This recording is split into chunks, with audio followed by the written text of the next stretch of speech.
as Jerry said, I will be presenting on a field of machine learning that I really, really love. They're really interesting. There's a lot of cool applications that have been coming out, especially in the past like 5 years or so, when they've received probably the most hype ever. And just to give you an idea of what these next 4 lectures are going to look like, I'm going to be presenting pretty much an intro today, and then I'll go over gradient descent, probably add in a few other things that basically make neural networks run and train. And then I will talk about writing neural networks with Keras, which is like a really nice framework for you to build hardcore deep learning modules. So yeah, if you're interested in diving into machine learning research, that's where you can go.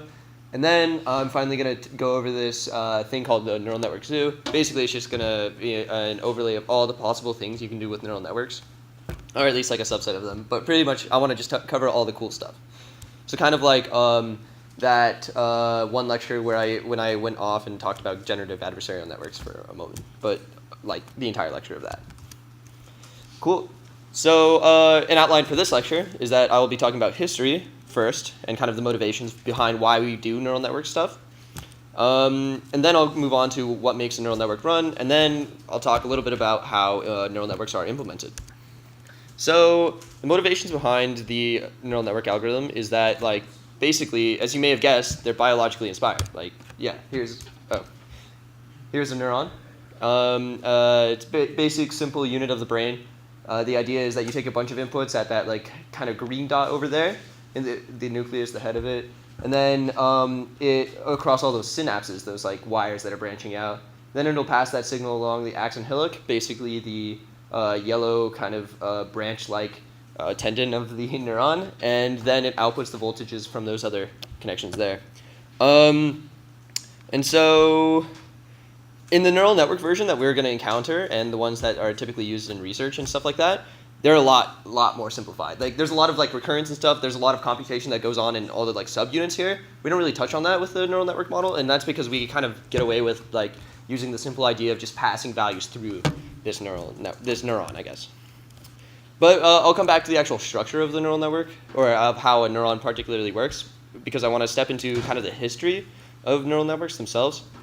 So the first idea behind a neuron model came out with McCulloch and Pitts. So McCulloch was a neuroscientist, and Walter Pitts was a logician, and they both came up with a very simple model of the neuron, which would eventually lead to like what our current neural network models are based off of. Yeah, and they basically just wanted to reduce the complexity of the brain so that it's just the simplicity of some kind of individual units. They basically made sure that it was like effectively a logic gate, so it just output binary values, 0 and 1.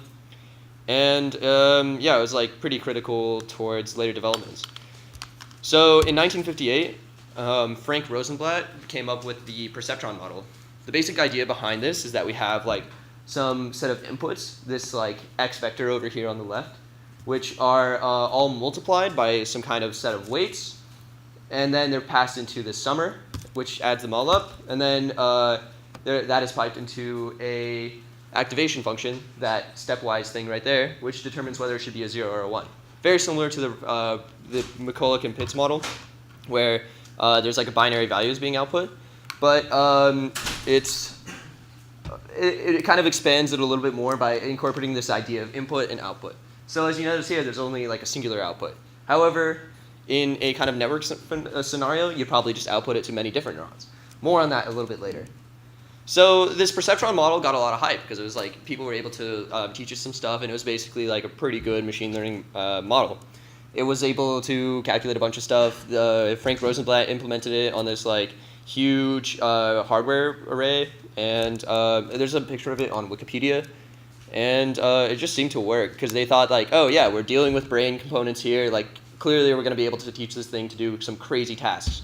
And with like all of artificial intelligence and computing and everything like that, it took a really long time to actually get to that point where like you could do anything crazy. And along the way, they actually met a lot of resistance. So in the AI field around the 60s, 50s, and 60s, there's kind of a split. There's those who are really interested in like the neural network kind of side, the more like biologically inspired side of everything.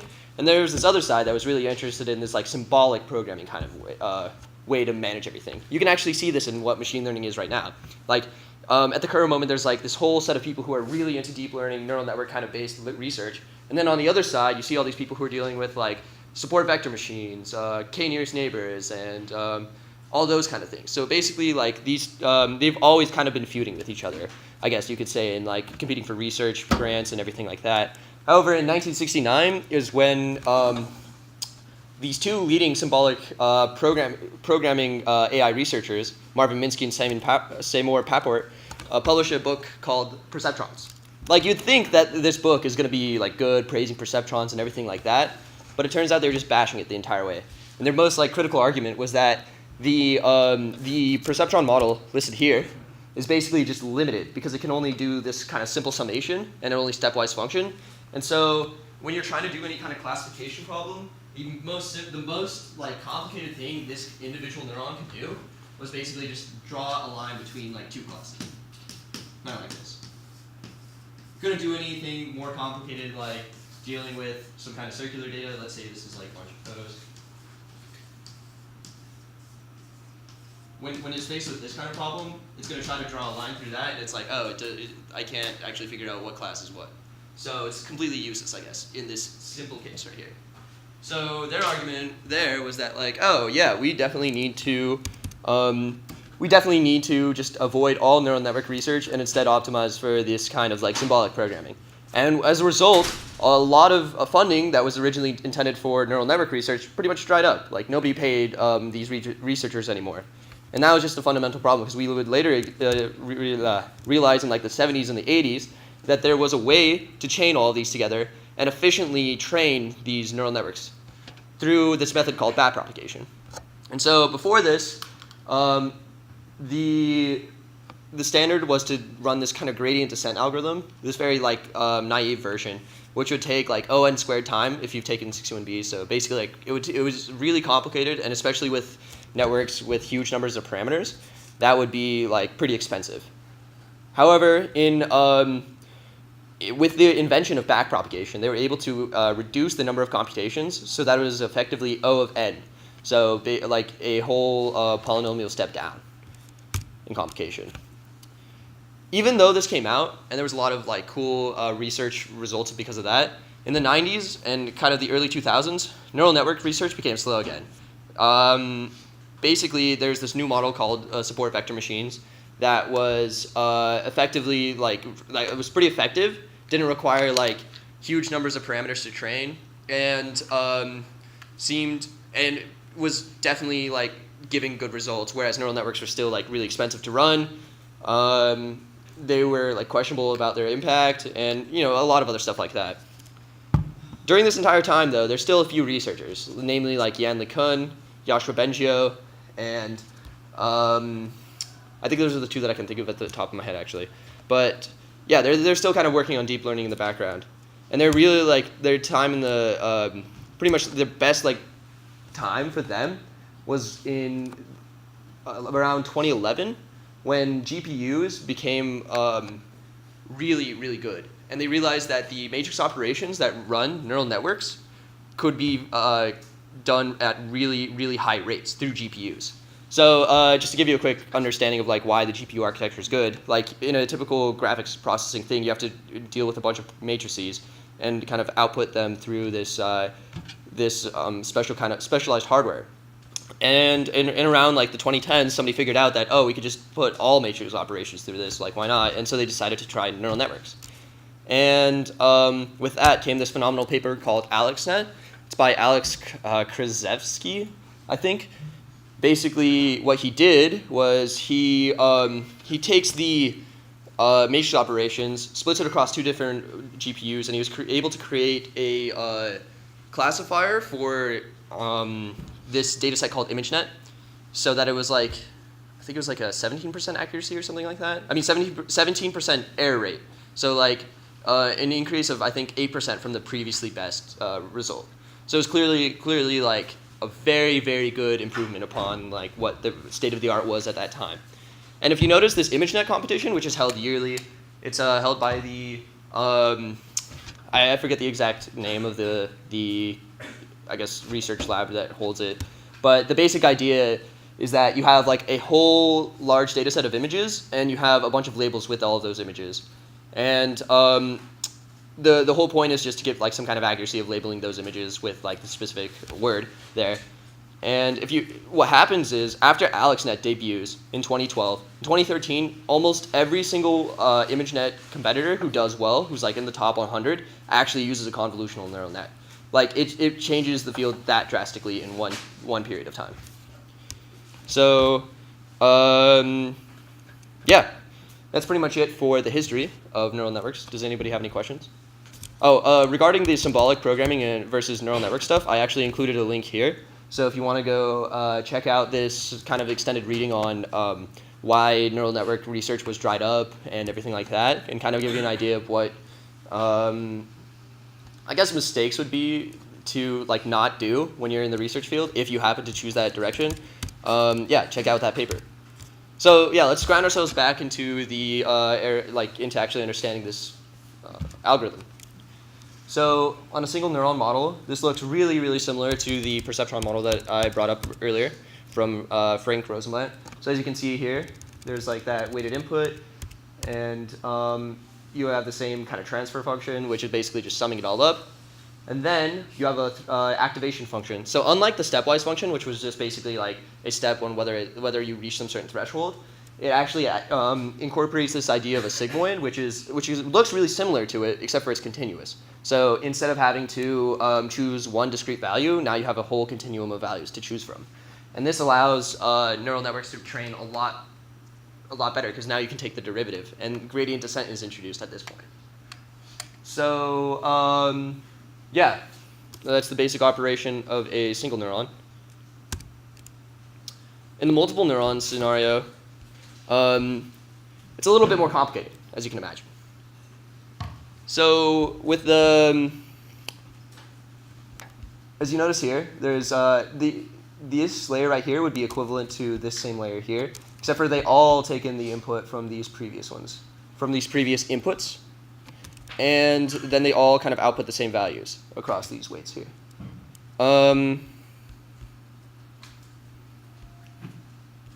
Yeah, and so you can imagine that that along each individual hidden neuron, we're basically passing in the input values into there across the weighted inputs, similar to this.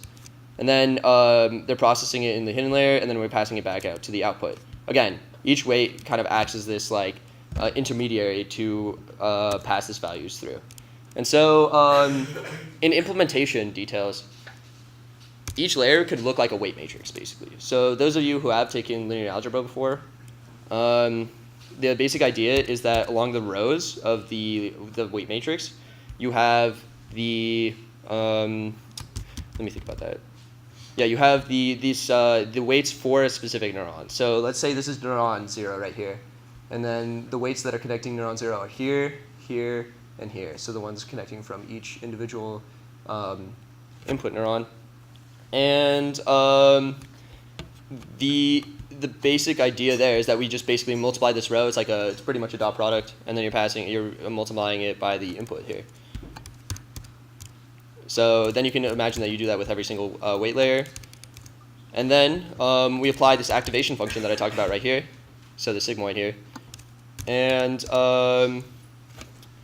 yeah, you apply element-wise to this output of this weight matrix, of this weight vector. And, oh, sorry, weight matrix. So multiplying the weight matrix by the input, and you apply this activation function, and then you get the subsequent outputs of these neurons. So you can imagine that we can actually take this set of operations and expand it to like pretty much an infinite number of layers, right? Like we could just continually add on more and more layers so that we can create like any arbitrarily long or deep, I guess as they would say now, deep neural network. It's kind of interesting to note though that Yoshua Bengio, one of the like pioneers of deep learning, he actually argued that you can create a like pretty much any approximator of any function from any vector mapping with only a single hidden layer. So basically a structure like this, but with like some number of arbitrary nodes there. However, empirically, and pretty much in all of the experiments that have been run, trying to just add more hidden neurons doesn't really give you the like level of accuracy you need to really describe a lot of problems. So this idea that the neural network can be a universal approximator, as Yoshiko Bengio calls it, it's kind of flawed. Like it turns out that adding depth adds some kind of extra value to what the values are passing in. And this is kind of interesting because it's also mirrored in how the brain works too. In the brain, you have this cortical sheet, which is basically like the crunched up part. Actually, I can maybe just pull. I'll just pull up a picture of a brain just for reference. So yeah, you see this kind of like this spongy material at the top that's all wrinkly and stuff. So you can think of that as the cortical sheet of the brain. And the idea here is that you can stretch out, you could potentially just take off this sheet and then stretch it all out. And so that there's a bunch of, that it's basically like a flat sheet, but inside of it there's a bunch of layers in it. And so this is really similar to the layer concept that is described here with like an artificial neural network, in that there's like a bunch of connections between each layer. However, it's important to note that the actual density of this, which in a neural network model, in an artificial neural network model, is like fully dense, which basically means that every value of the input is connected to every value of the next layer. It's not actually biologically plausible. Like it works really well for this model, but there's some discrepancies between like why this works well here and why it doesn't work well in the brain. And it's a question of not just like this full connectivity, because you can imagine that like some neurons here are not going to be connected to some neurons over here, because it's just like they'd have to go through some huge network, or they'd have to have really long like neuron connections, which are just not biologically plausible. So it also brings up the question of like why neural networks are like kind of slow too, because the brain, you can probably figure out some calculation, or you can actually perceive something and then make like a judgment about it in about like in the order of tens of milliseconds, whereas a neural network may take like several seconds to go through that on some pretty good hardware. So it's a question of like what is biologically plausible. Now there have been actually some developments that kind of bring the world of neural networks back down to the world of biology, back down to the world of like plausibility. One of which is convolutional neural networks. So the stuff that I did mention kind of briefly here with deep neural networks. I will kind of go over those a little bit more, I think, in 2 lectures, and just kind of the motivation behind why those work and everything like that. But I just wanted to give you a preview. Oh yeah, just to return to this notation, this mathematical notation, in case some of you are curious. You can imagine this left side as basically the matrix version of this operation that we're looking at. So this is the weight vector, right? This is the weight matrix right here. This x is the input. And then this b right here is a term that I haven't actually mentioned yet. It's called a bias term.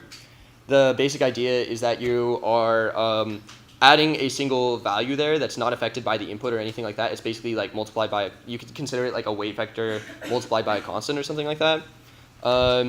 And it's supposed to just kind of regulate where the like intercept is, if you want to apply that in this situation. Kind of like the intercept of the like higher dimensional space that you're dealing with. Yeah, does anybody have any questions? Yeah.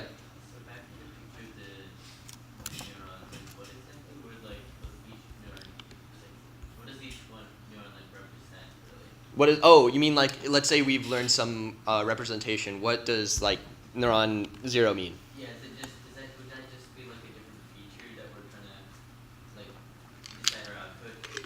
So this is actually like also a huge open kind of research question as well. What happens inside of these?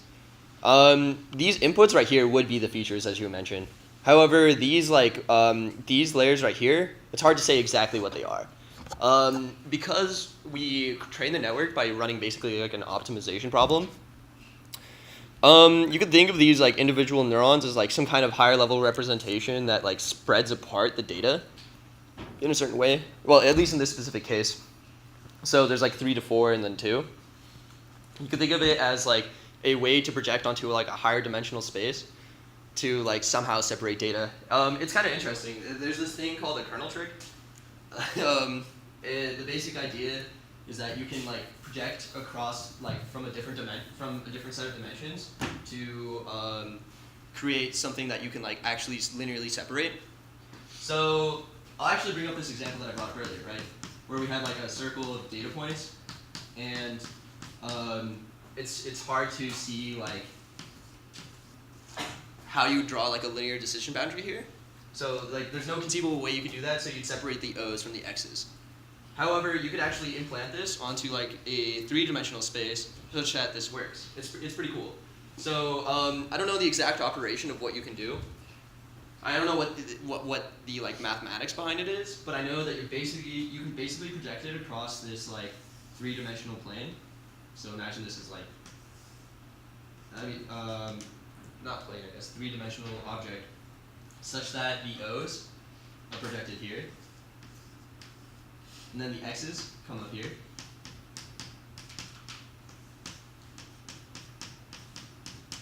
And now you can draw like a hyperplane, so which is like a generalized version of a line,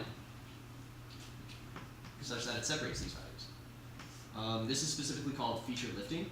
And so this is what neural networks supposedly do. They supposedly create some kind of like higher dimensional space in the order of like, in this case it would be like four-dimensional space or something like that. Don't worry about trying to visualize that. Like I don't know how you do that. But it would be creating something similar to this so that you can actually draw a proper decision boundary between them.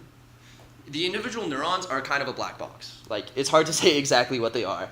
In convolutional neural networks though, the kind of equivalent of a neuron, although even though they still use neuron, but they have this like higher order structure called like a filter, convolutional filter. They actually do have some representation of what the data may hold. So what they can have is like some kind of encoding of like edges or certain features. So maybe like you're running on a bunch of faces, it can encode like an eye or something like that. It's yeah. So there are some knowledge about like actually encoding certain features there. But in respect to like a single hidden layer, like it's going to be really hard to piece out like what exactly is most important. There are ways to figure out what it cares about though. You could like potentially run some kind of optimization such that you adjust an image or adjust some features that you put in until that neuron is firing the most, or just kind of do some crafty like mathematics around these weight values here, so that you can figure out like, what exactly is the most important thing for you. And then that could be a way to determine what it cares about. But oftentimes it's going to be some convoluted, like, it's not going to give you that much data like about what exactly it's mapping. Unless you make like a deep enough network, maybe. Any more questions? All right. I'm going to have to jump into my coding part then. Make sure you guys pull. This is already pushed to you guys. So just have to figure out what's running. Okay. Oh, so are you in 189, by the way? Yeah, I'm in 189. Did you already finish your homework? Oh, no, I'm running my stuff right now. Okay, well, this is literally going to be your homework. This is literally going to be your homework. Oh, no.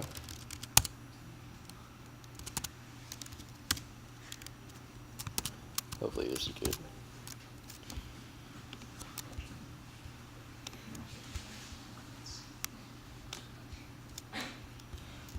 It is actually just MNIST.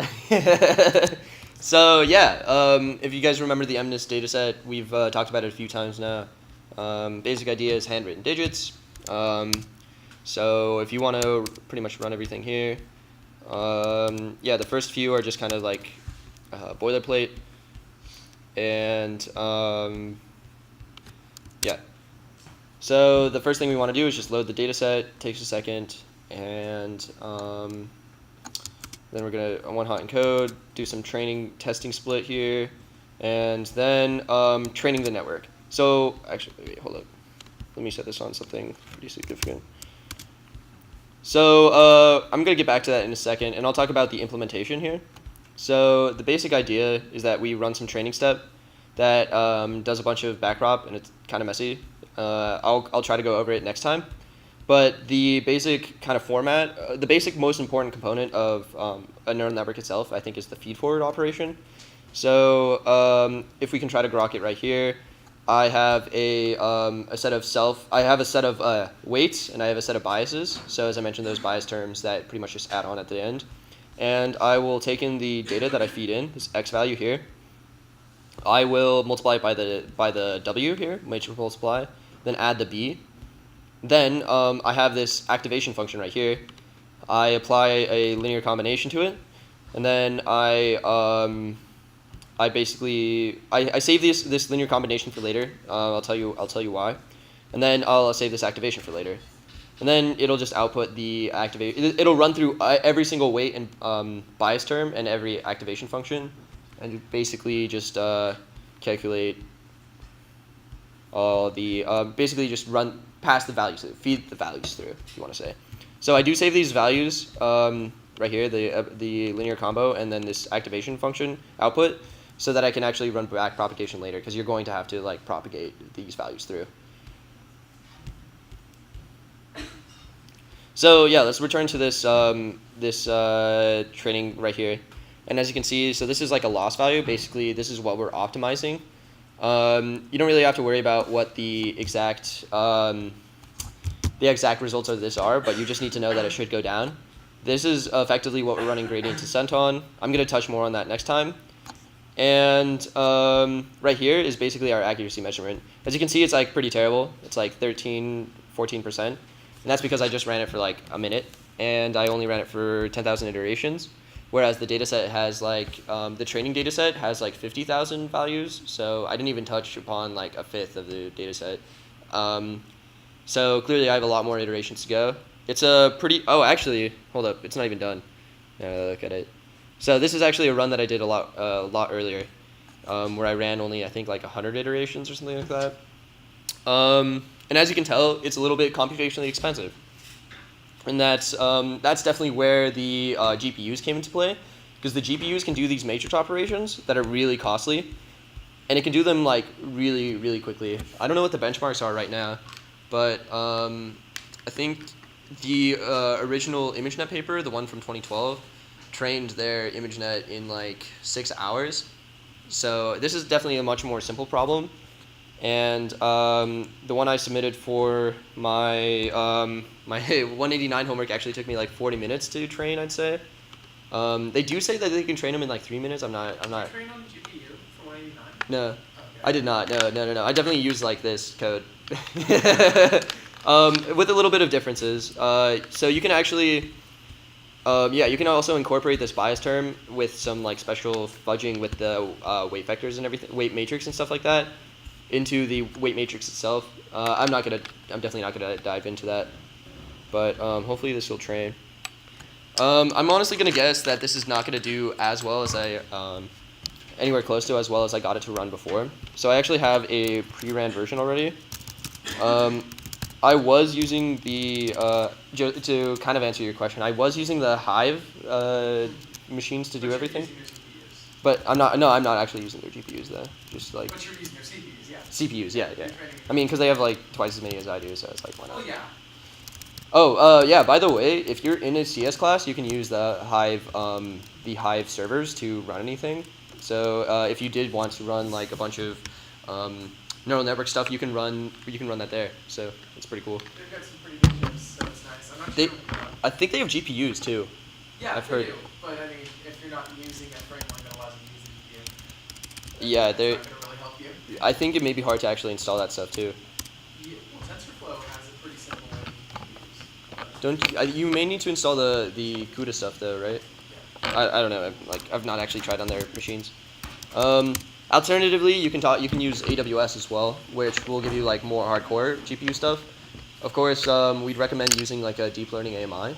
So if you look up like, I honestly just Googled deep learning AMI if you want to do something with GPU programming and AWS.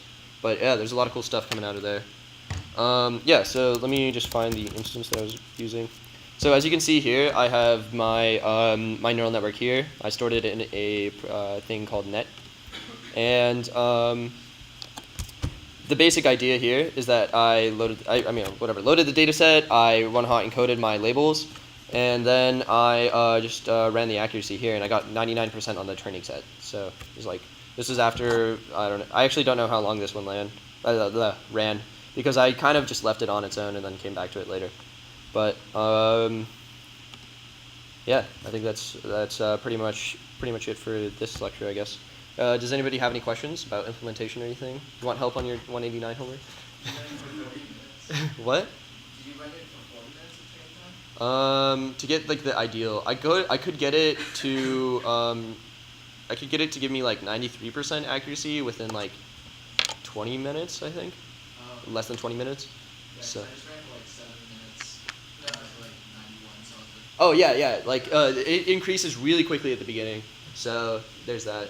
do you use mini batch? Or Do I use? No, I don't. Did you set up mini badge? no, I was looking to, but it's getting close to the deadline and I just need to like something. I feel that. Yeah. I was like thinking about it, then I was like, I need to write this lecture. So yeah, there's that kind of in mind. Let's see. Oh yeah, this is still running. Okay, yeah, this is a lot slower than I thought. If you're not using mini batch, you're using just SGD. I'm using just SGD. Maybe I'm doing some weird like extra iterations or something like that. Oh, I know my problem. Okay. So I have this plot every variable here that is definitely taking up a lot of time. So I'm just gonna make that a 1000. And so in case you didn't know, the plot every, actually, yeah, you probably didn't look at it, but the plot every basically just feeds through the entire data set. And that operation is hugely expensive because it's like 50,000 points going through like huge matrix operations. And so that's going to be very costly. So let me rerun that. So this should be a little bit faster. Actually, I'll just do something more simple.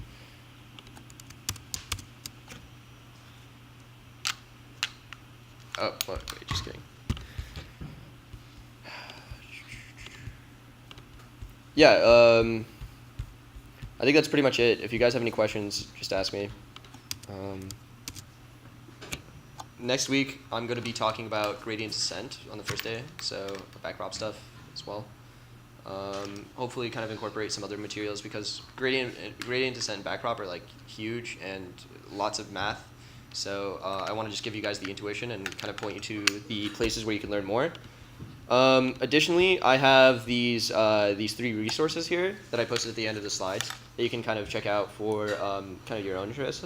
So the first one, neural networks and deep learning, is kind of where I learned how to play around with neural networks and stuff like that. So this guy is like pretty good at describing how neural networks work, what's the intuition behind the training algorithm, backpropagation, and he does take a dive into things like convolutional neural networks and stuff like that. Of course, I'll be talking about those as well, so no need to definitely get ahead of. You don't need to get that far ahead with that. It's just kind of stuff to supplement like what I've mentioned here. Additionally, there's this video playlist called Neural Networks Demystified. This guy basically goes over like a lot of stuff behind the neural network paradigm. So again, kind of the same content here, except for he explains it very, very well. And he has some very nice diagrams, kind of provides a really good intuition of how you could like understand how the backpropagation algorithm works as well, without delving into anything crazier than like a high school mathematics, I'd say. So if you've taken calculus in high school, like you'll be definitely prepared to deal with this Neural Networks Demystified playlist. And then there's this other one that I haven't really checked out personally, but I have read this guy's blog a lot. So this guy Karpathy, he's a either he's a PhD student or he's doing professor stuff now. Not exactly sure, but he basically goes over a JavaScript implementation of a neural network. I think he specifically dives into convolutional neural networks, if I'm not wrong. But yeah, he's definitely a great resource to read up on if you want to dive in, if you want to like really, really, really understand neural networks as well. Yeah. Awesome. Thanks, guys. Oh yeah, by the way, one last thing I forgot to mention about the project.